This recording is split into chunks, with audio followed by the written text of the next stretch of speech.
For years now, we've seen games like this at Autzen Stadium. You know what's going to happen, and then boom, it snowballs out of control. Just not this way. Utah rolled Oregon 62-20 Saturday night.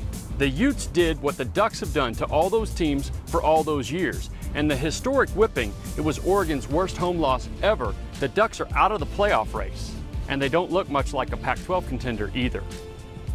If we're talking about Oregon's demise, we need to take a long, hard look at the team that accomplished it. Utah's win is the most emphatic statement of the season. And at 4-0, with a win over Michigan too, Utah might just have the best overall resume so far. The Pac-12, especially the South, is deep and very tough. But it's time to make room for Utah in that race, and maybe in the national picture too, because they just made a whole bunch of noise. Auburn's home loss to Mississippi State knocked the Tigers out of playoff contention. I know, did we really think they were still in it? They played better than they had a week earlier in that loss to LSU, but they've still got tons of issues. Shaun White was not the answer at quarterback, at least not yet. The offense didn't score a touchdown.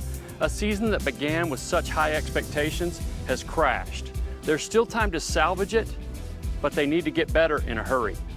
TCU got a miracle touchdown to beat Texas Tech. Trevone Boykin's fourth down pass was too high, but Josh Doxson tipped it and Aaron Green grabbed it in the back of the end zone with 23 seconds left. And after the fantastic finish, the Frogs are still unbeaten. But for how long? Their defense has been devastated by injuries. Their best hope is to outscore people. But against the Big 12 scoring machines, can they do that every week? Probably not. The rebuilding at those Orange UT schools is not going well. Tennessee and Texas can't seem to find that breakthrough win. The Vols should have beaten Florida, but instead they blew another second-half double-digit lead. And all of a sudden, Butch Jones is 5-12 in SEC play. Meanwhile, Texas keeps finding crazy ways to lose. There was that missed extra point against Cal a week ago, and against Oklahoma State, a botched punt snap. Charlie Strong's rebuilding effort is showing signs of life.